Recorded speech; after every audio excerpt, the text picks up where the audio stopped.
सलाम everyone and welcome back to गुल रोटी। आज मैं एक बड़े मजे का स्नैक लेके आई हूँ। इसको स्नैक भी बोल सकते हैं, फुल मील भी बोल सकते हैं। ये एक्चुअली मूड पर डिपेंड करता है कि मूड क्या बन रहा है। आज मैं बना रही हूँ क्रिस्पी मैगी फ्राइड राइस। बहुत ही अलग रेसिपी है और ये बहुत टेस्टी है। यकीन करेंगे बहुत मजे की है। एक दफा बनाओगे बार बार बनाओगे। तो ना इसको बनाना शुरू करते हैं। मैंने सबसे पहले ले लिया रामन का एक पैकेट। मैगी जो नूडल्स होते हैं उनका एक पैकेट ले लेना। मैंने चिकन फ्लेवर लिया क्योंकि इसमें सीजनिंग अच्छी होती है और सीजनिंग में ऑयल भी होता है। अब क्या करना है कि इसको निकालना है और इसका बनाना है कचूमर। इसके जो सीजनिंग पैकेट्स आते हैं वो हमने फिलहाल साइड पे कर देने हैं। हम उसका नशा नहीं करेंगे, हमने उसको इसके अंदर ही डालना है, लेकिन फिलहाल हमें इसकी जरूरत नहीं। तो हमने क्या करना है कि इसको करना है साइड पे।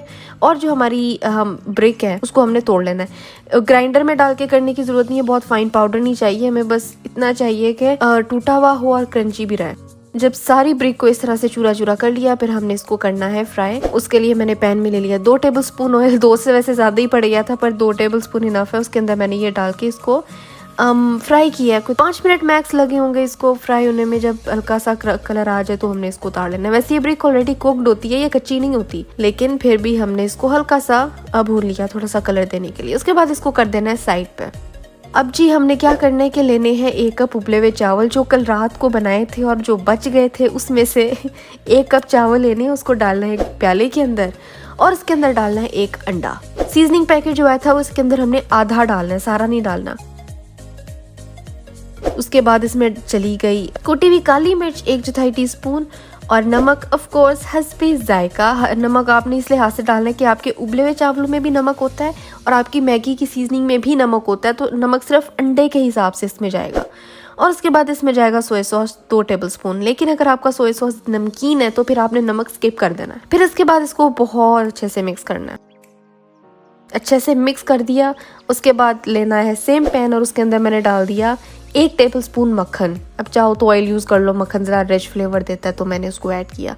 जब ये मेल्ट हो जाए बहुत अच्छे से, जब ये अच्छे से मेल्ट हो जाए तो उसके अंदर अपने चावल डाल देने हैं, अंडे वाले चावल। अब देखने से लगेगा सना ये क्या कर रही हो, ये तो खराब हो जाएंगे, पर ट्रस्ट मी इनको मुसलसल हिलाते रहना है और इसको मीडियम फ्लेम पे कुक करना है। को 5-6 मिनट लगेंगे और आपका जो है वो मिक्सचर बहुत ड्राई हो जाएगा, अंडे कुक हो जाएंगे।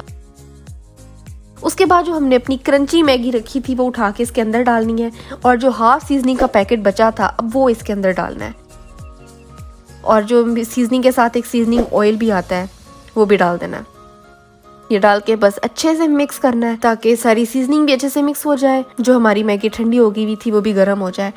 उसके बाद इसको सर्व करना है। आप चाहो तो एज इट इज इसको सर्व कर दो, लेकिन जरा मैंने ना फैंसी होने की कोशिश की और एक छोटे बोल के अंदर चावलों को अच्छे से डाला, उसको अच्छे से प्रेस किया, दबाया और उसको फ्लिप कर दिया अपसाइड डाउन एक प्लेट के अंदर। गार्निश आप चाहो तो इसको ऐसे ही कर दो, धनिया ऊपर थोड़ा सा डाल दो। ये बहुत मजे का है, आपने ना इसको जरूर ट्राई करना है और उसकी तस्वीर मुझे इंस्टाग्राम पे भेजनी है ताकि मैं उसको अपनी स्टोरी पे लगा सकूं। और आज के लिए बस इतना ही था। लास्ट रेसिपी ये रही, यहाँ देखो, सब्सक्राइब यहाँ करो। मेरा पहला चैनल है सनाज बकेट, उसको भी सब्सक्राइब करो।